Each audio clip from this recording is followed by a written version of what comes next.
Ástæðan okkur byrjaði í fatahönnun var til að gera flíkur á sjálfa mig. Svo geðvægt að geta hannað fötin sín og bara haft nákvæmlega eins og maður vill allt sé. My inspiration comes from around, mostly when I'm walking or reading, listening to music, even scrolling social media. Fyrst byrjaði ég alltaf á því að ímynda mér útlínu formsins á þeirri flík sem ég langar að búa til. Það sem einkennir mína hönnun eru þessi einföldu form og þessar kunnulegu arketýpur.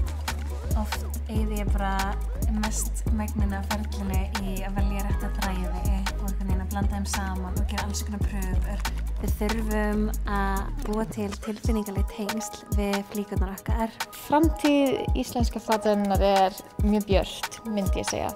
Það sem ég sé fyrir mér í framtíðinni er að sameina hátækni, handverk og hönnun.